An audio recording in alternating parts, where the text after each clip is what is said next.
anyone with any kind of, dodgy past endorses Trump or is linked to Trump in some way, you hear about it everywhere. Here we see like a direct connection. We have the Biden campaign supporting someone with this history, and no one cares. Hello, ladies and gentlemen. Welcome to another episode of Political. My name's Connor Allen, and I'm here with Ian Smith. Say hello, Ian. Hello, everyone. And boy, do we have a show for you today. We've got anti-Semites, we've got sex offenders, and we've got Kamala Harris and Joe Biden, often not far from each other. But before we get into this today, guys, please do consider subscribing down below. If you do like our content, if you do want to support our content, please do subscribe because it helps us get our message out to more people like you. And without out of the way, perhaps I'm going to pass you over to Ian, who's going to introduce the particular article we're looking at today. Hello, everyone. So today we're talking about Kamala Harris. She has obviously been visiting the Jacob Blake family recently. She's called the family incredible, despite the father, Jacob Blake Sr., having quite a unsavory past. And obviously Jacob Blake himself is not exactly a saint, shall we say. So Jacob Blake himself, obviously, as we know, he was shot by the police. He is in hospital now recovering. They're saying he's going to be paralyzed from the waist down, potentially. And I imagine that is, incredibly traumatic experience for him. And people, obviously, who know him or whatever, are going to go and support him. And that's what you would expect, right? But this is a political angle. So this is the Democrats going and visiting someone because they think it is good optics for their campaign.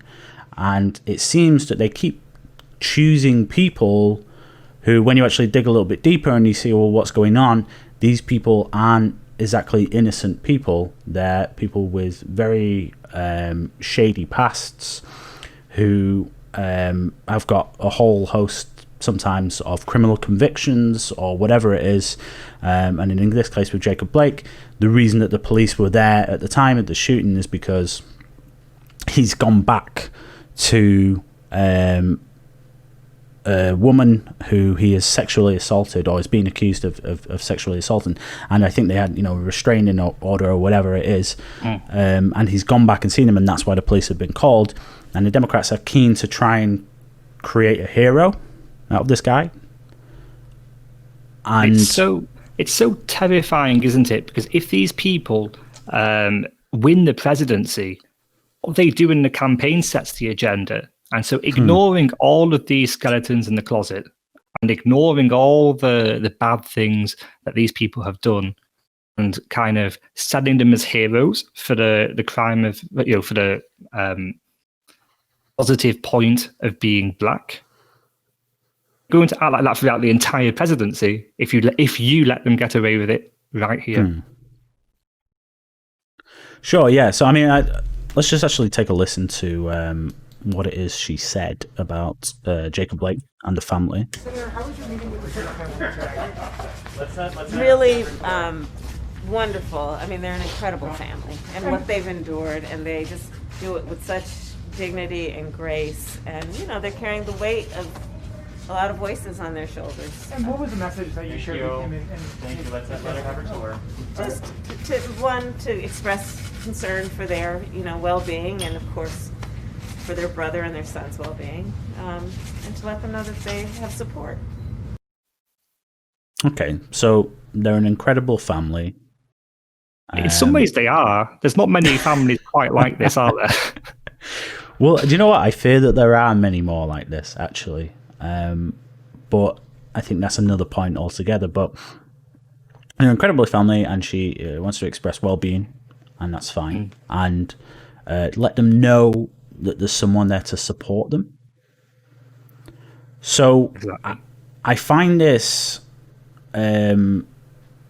just kind of interesting, really, that we're taking someone who obviously hasn't been convicted of a crime yet in this case, but also the police have not been convicted of a crime either. but it's almost as if we're willing to, or at least the Democrats, want to ignore or hand wave away the crime that he is currently being charged with, but talk about the crime that supposedly has been committed against him as if it's gospel. Absolutely. It's yet another incident of democratic hypocrisy and democratic disregard for the voters. So, yeah, I mean, and that's just Jacob Blake himself, right? So then we have the family, right? And we have the father. And I think, yeah, and obviously some good journalists have obviously done a little bit of digging, and they said, well, what can we find out about this guy? Hold on. Good journalists. You check his Twitter page. You know, it's the first thing you do if you have a politician meeting with someone and you're their aide. You check to make sure things like this don't happen. Oh yeah, exactly. So okay, well, it's on Facebook, but yeah. So on his Facebook page, I don't even know if we're allowed to show these things, but I was just gonna have to take a bit of a gamble on it. But that just shows you how extreme some of the stuff that Jacob Blake Sr. has been saying. And this is, I mean, this isn't like a few off the cuff remarks. Like one of these is, I think the earliest one is dated November 6th. And then one of the latest ones is dated just till last year, right? So this is like a consistent attacks on Jewish people and the man clearly has a problem. Yeah, exactly. And they're not even like, so there's some of the subtext. I suppose I wouldn't even call it subtext. Is, I guess, kind of black supremacy as well, sort of claiming that white Jews aren't, I don't know, real Jews, or that they're bad Jews and brown Jews are good Jews, or whatever. I mean, these are basically the words that he's saying. So, I mean, just like a whole host of crazy going on here, right? And here you have someone who's vying to be vice president going and visiting this person who has this past and calling them incredible and painting them in this good light. So how exactly is that acceptable? Absolutely. It's disgusting, this behaviour. And let me tell you, anti-Semitism, it's the canary in the jar when it comes to a society. Because whenever there's hatred, whenever there's rising anger and violence, first group of people to get it in their neck, it's always the Jews. And what really alarms me is that we have one of the major political parties in the United States of America hand-waving away anti-Semitism. They don't care about it, because otherwise they wouldn't be meeting consistent anti-Semites who have a long history of supporting anti-Semitism. Man backs Louis Farrakhan, the leader of the Nation of Islam, who, by the way, is included in the Simon Wiesenthal Center top 10 anti-Semitic slurs in 2012. What a prize that is. It's either ridiculous incompetence on Kamala Harris's part, and Joe Biden's because he gave him a phone call, or it's something a lot more sinister and it's a lot more deeper than that. Sure, and I think what particularly infuriates me about this is how often do we see politicians who have, you know, shall we say, nationalist policies, whatever you want to call them, you know, they're strong on borders, strong on immigration and this kind of thing. And they're always painted, you know, as being, or made out to be like far-right extremists, right? Every opportunity they can get is they're made out as far-right extremists. And obviously, yeah, Trump is the absolute epitome of this.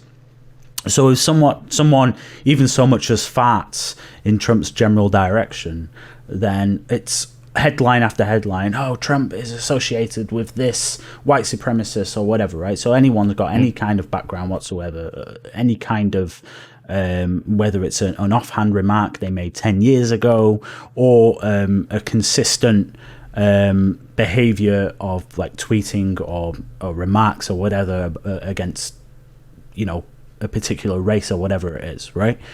If they're even so much as just associated with Trump, and even the smallest level, it's almost as if Trump somehow absorbs their opinions, right? Because Is responsible for yeah, and is responsible for it. So here we have. Sorry, go on. I was just going to elaborate on that because actually you see it with the people who support Trump, don't you? Because the mainstream media has labelled every single Trump supporter a racist and a homophobe and an anti-Semite and this, that, and the other. You would think if you put a little tick in the box for Donald Trump 2016, you literally became Adolf Hitler overnight. They do it to you too. People listening, I assume we don't have many left-wing listeners. They're doing it to you too. Right, and I think we've all experienced this to some extent. We do. Yeah, exactly. Like in the workplace, within your own family members, or maybe if you've got a partner or whatever, and their family members, and you're concerned about what they might think of you if you talk about your own political beliefs and this kind of thing. But here, though, we have a sort of reverse scenario, right? We haven't got an anti-Semite supporting Joe Biden and Kamala Harris. We have Kamala Harris and Joe Biden supporting an anti-Semite, and apparently just his history gets hand-waved away. And I was saying to you this before, like how frustrating it is, because I have to start questioning my own sanity. Because, like you're saying, if anyone with any kind of dodgy past endorses Trump or is linked to Trump in some way, you hear about it everywhere. Here we see like a direct connection. We have the Biden campaign supporting someone with this history, and no one cares. And I just think, am I going insane, or is this now the world that we live in, where you just have these obvious double standards? It drives me crazy. Well, knowing you, Yana, I think you're going a bit insane, but not on this count. On this count, you are absolutely sane. But as ever, the mainstream media has such a role to play in this, don't they? Because they have hand-waved away this issue. If you exclusively listen to CNN or any of the mainstream media outlets, not even aware this happened. You're not even aware that they're supporting.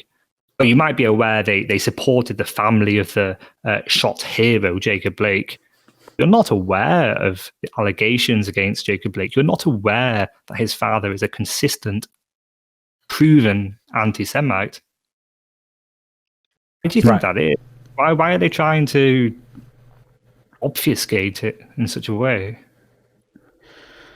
Well, I think the reality is that obviously we all know that most of the mainstream media obviously has a narrative and they have a motive to support left-wing candidates. It was the same with Hillary Clinton, and obviously it's the same again now. They are anti-Trump. Trump is kicking the face to the establishment that they are part of.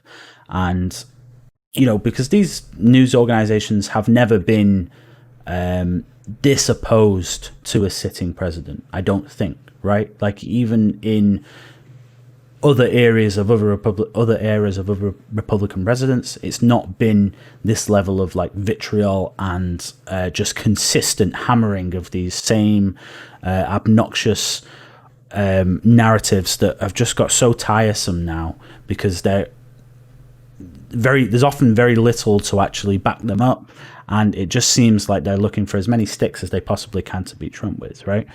But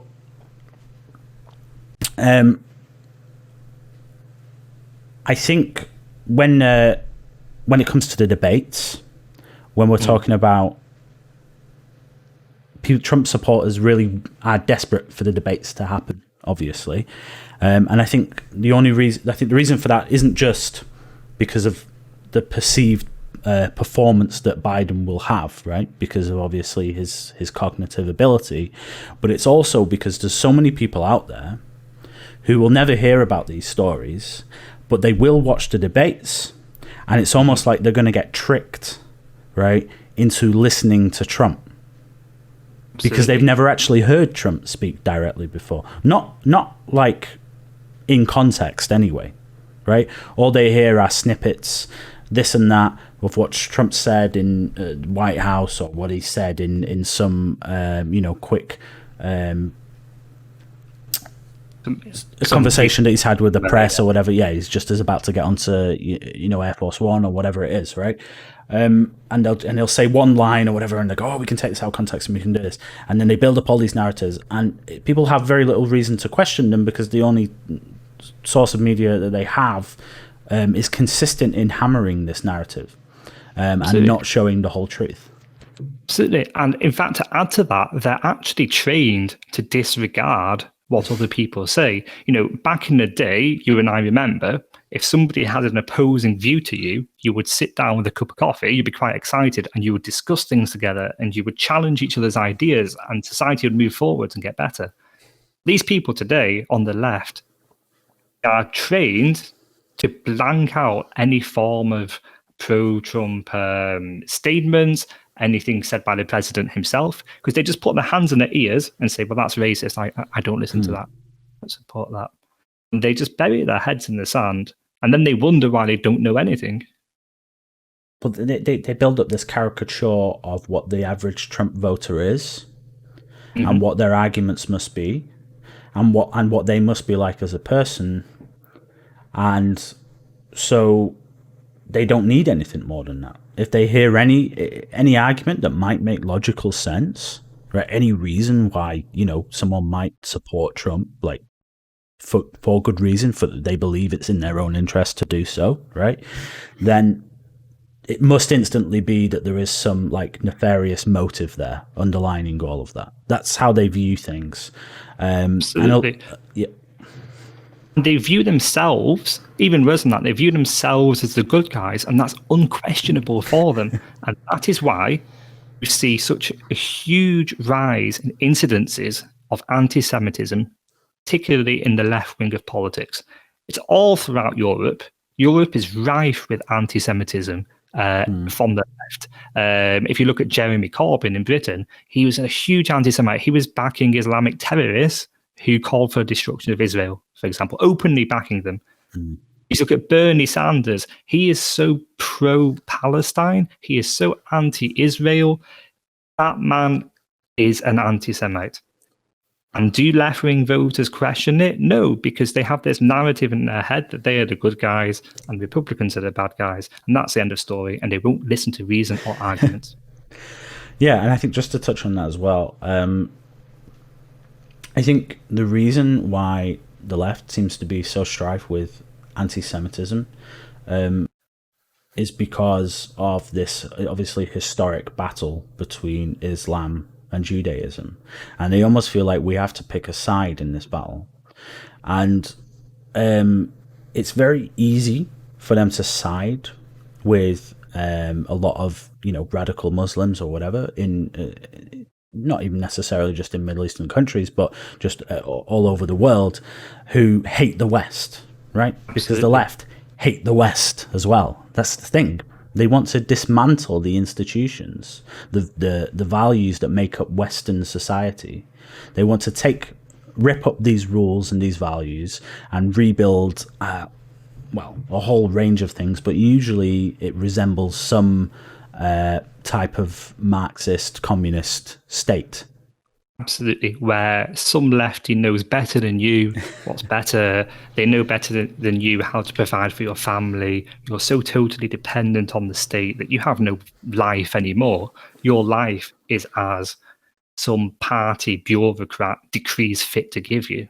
And that is why America has been such a special country throughout history, because it challenged those ideas and it took democracy and it spread it around the world. Now, people like Joe Biden and his handlers and Kamala Harris and her handlers want to undermine that. They want to destroy that. I think you're absolutely right when you say that, Ian. And I think there's two things as well. Is one, that world that you just described already exists in quite a few democratic cities already, in quite a few democratic neighborhoods, I would say. They're so dependent upon government to live that... And they can't do anything. They can't get a job. They can't provide for themselves because the only thing they know is how to get the government to give it to them. They don't know how to build themselves up. Yeah, and I think that's the core of Trump's message, and I think that's why we saw that obviously with the Rust Belt, and I think we'll see that again obviously in this election with some minority voters, shall we say, who have never really they've never really even considered the idea that they could vote for a party other than the Democrats before until now. It's only now that they've actually just conceived that that's a possibility, that they can actually go and vote for Donald Trump, and they can actually go and vote for a Republican. They can actually vote for a change from the